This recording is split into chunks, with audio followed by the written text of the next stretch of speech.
Mohammad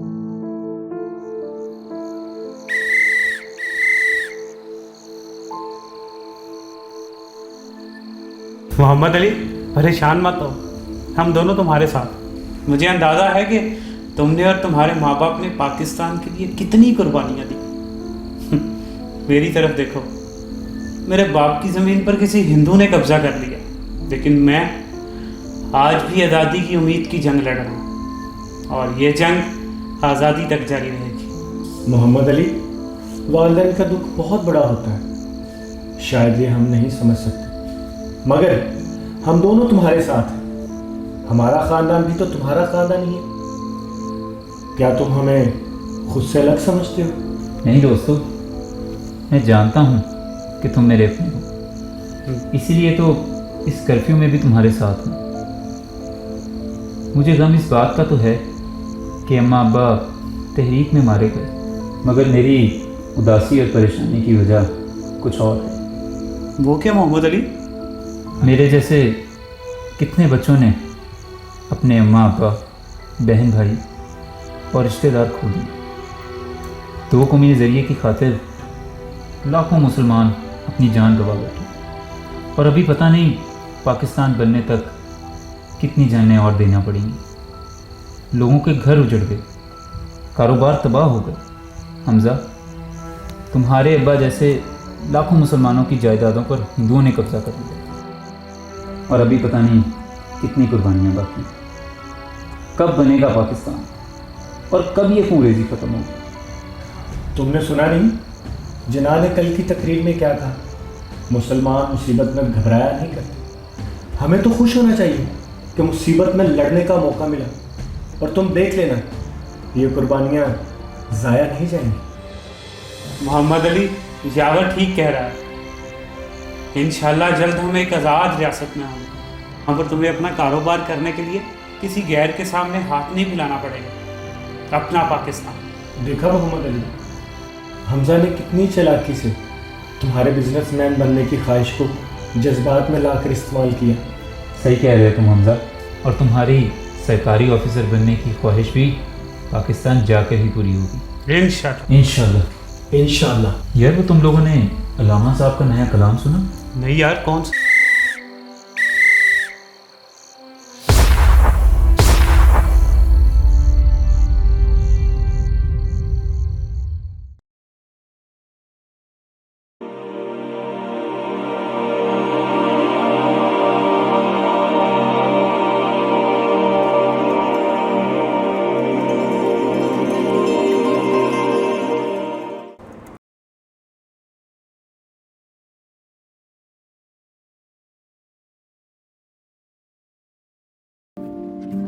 boss, मेरे fries नहीं आए अभी तक। भाई तो पूरी काम कर रहा हूँ। सीरियस टॉपिक चल रहा है और फाइल आप में डिस्कस कर रहा हूँ यार। अच्छा यार चुप करो, तुम ये बताओ तुमने एसेट स्टोर से लिया है? हाँ, ये अच्छी कंपनी है, इसलिए नाइस यार। यार वजाहत, मैं तो अपना सारा कैपिटल जो है वो कनाडा शिफ्ट कर रहा हूँ। पाकिस्तान के हालात बहुत ख़राब हैं, आपको पता है। यहाँ की टोटल मार्केट जो है वो क्रैश कर गई है, और डॉलर की प्राइसेस जो हैं वो बिल्कुल आसमानों से बातें कर रही हैं। मे आई हेल्प यू बेटा? हाँ अंकल, प्लीज इसको बोले मेरा सर मत खाए। अंकल, आप एक मेरी हेल्प करेंगे? इससे पूछे लंदन क्यों जाना चाहता है? मैं बताता हूँ, इसके डैड का यहाँ पे बिजनेस है और ये उसे ग्रो करना चाह रहा है। वो कैसे? गोरों की नौकरी करके। हाँ, तो यहाँ डफर लोगों के साथ काम करने से तो बेहतर है इंसान किसी सिविलाइज्ड गोरे की नौकरी कर ले। मैं तो बोलता हूँ तुम लोग भी मेरे साथ अप्लाई करो और हम इकट्ठे चलते हैं। इस मुल्क का कोई फ्यूचर नहीं है। मुझे तो तुम दोनों का कोई फ्यूचर नहीं लग रहा।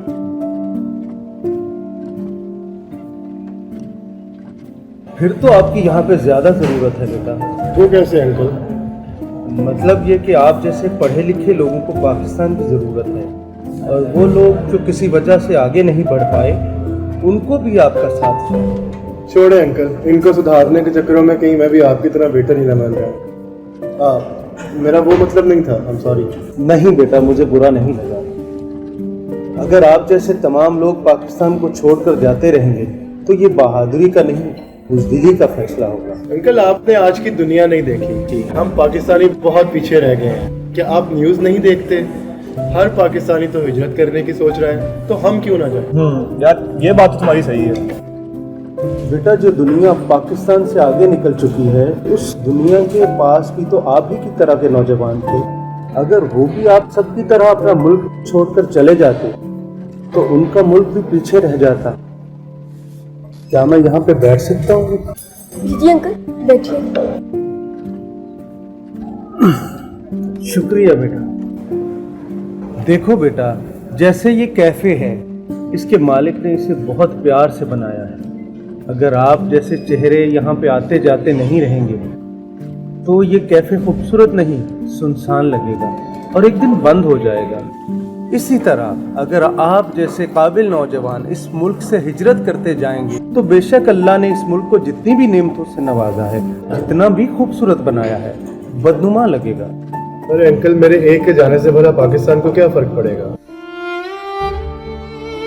मोहम्मद अली जिन्ना भी तो एक ही थे बेटा। अंकल, आप शहरोज को मोहम्मद अली जिन्ना समझ रहे हैं? ऐसा नहीं बेटा, मैं आपको आज का स्टीव जॉब समझ रहा हूँ, मार्क जुकरबर्ग समझ रहा हूँ, और सबसे बढ़कर मैं आपको डॉक्टर अल्लामा मोहम्मद इकबाल रहमतुल्लाह अलैह का शाहीन समझ रहा हूँ। पाकिस्तान आपसे है और आप पाकिस्तान से। जिन चीज़ों से दुनिया ने तरक्की की वो चीज़ें आप भी बनाएं और दुनिया को बता दें कि मुसलमान मुसीबत में घबराया नहीं करते। बेटा, ये मुल्क लाखों मुसलमानों ने अपने अम्मा अब्बा, बहन भाई, दोस्त रिश्तेदारों और माल जायदाद की कुर्बानी देकर इसलिए हासिल नहीं किया था कि आप जैसे काबिल नौजवान 75 साल बाद किसी कैफे में बैठकर इस मुल्क से हिजरत करने का फैसला कर लें और किसी दूसरे मुल्क में जाकर गुलामी कबूल करें। अपने औजारों को बुरा भला मत जानो बेटा, अपने हुनर को इस काबिल बनाओ कि तुम्हारे टूटे हुए औजार भी तुम्हारे हुनर के सामने काबिल बन जाए। दुनिया के लिए नहीं बेटा, अपने लोगों के लिए और मुल्क के पाकिस्तान की तरक्की के लिए मिट जाओ। हम भी अपने मुल्क को बनाने के लिए मट्टी में मिल गए थे। सॉरी सर, मैं सर करता हूँ, मुझे आने में थोड़ी देर होगी। कोई बात नहीं आमिर बेटा, अपने घर का काम करने में शर्म कैसे? मैं इस कैफे का बेटा नहीं, मालिक हूँ बेटा, और मैं चाहता हूँ कि आप पाकिस्तान के मालिक बने। मलेशिया की कहावत है बेटा कि पड़ोस में अगर सोने की बारिश हो रही हो और अपने घर में पत्थरों की, तो अपना घर फिर भी बेहतर होता है।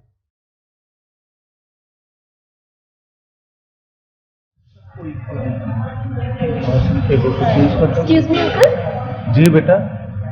Thank you so much uncle, आपकी वजह से शेरोज ने यूके जाने का प्लान कैंसिल कर दिया है। इसमें शुक्रिया वाली कौन सी बात है? और एक और बात करनी थी जी अंकल, बेटा। आपका नाम?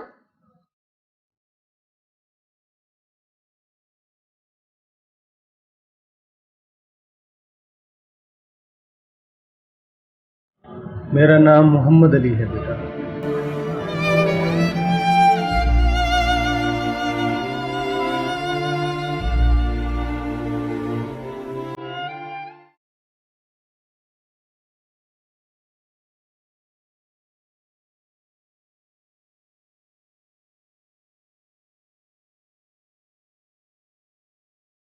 अस्सलाम वालेकुम। आज पाकिस्तान की 75वीं सालगिरह है और हम 75 साल में बस यही बोलते जा रहे हैं, पाकिस्तान का क्या बनेगा, पाकिस्तान में कुछ नहीं पड़ा, पाकिस्तान से चले जाएं, बाहर चले जाएं, ये कर लें। हमें ये सब कुछ छोड़ना नहीं है, हमें इन चीज़ों को ठीक करना है। क्या आपके घर में कोई प्रॉब्लम हो जाए, आपके घर में कोई आफत आ जाए, कोई मुसीबत आ जाए, तो क्या आप उसको छोड़ के चले जाएंगे या उसको ठीक करेंगे? तो इस सोच को हमें ख़त्म करना है, हमने इसी मुल्क को ठीक करना है और उसके लिए थोड़ी सी कुर्बानियाँ होंगी, देनी पड़ेंगी, दें। मुझे भी देनी चाहिए, आप लोगों को भी देनी चाहिए, हम तभी इसको ठीक कर सकते हैं। लेकिन उसकी सबसे पहले इंपॉर्टेंट चीज़ है कि हम ये समझें कि ये मुल्क हमारा है, किसी और का नहीं है, या किसी सियासतदान का नहीं है, या किसी ब्यूरोक्रेट्स का नहीं है, हमारा है, हम भी उसके पार्ट हैं। लेकिन कोई ये नहीं सोच रहा कि हमने 75 साल में पाकिस्तान को ठीक किया। क्या हमने अपनी रिस्पॉन्सिबिलिटी, हर बंदे ने, क्या डॉक्टर ने अपनी रिस्पॉन्सिबिलिटी निभाई, क्या इंजीनियर ने अपनी रिस्पॉन्सिबिलिटी बनाई, क्या बिजनेसमैन ने अपनी रिस्पॉन्सिबिलिटी बनाई, क्या बिजनेसमैन ने, क्योंकि मैं बिजनेस तबके से ताल्लुक़ था, क्या बिजनेस ने यहाँ स्किल्स पैदा किए, लोगों को सिखाए, हुनर सिखाए,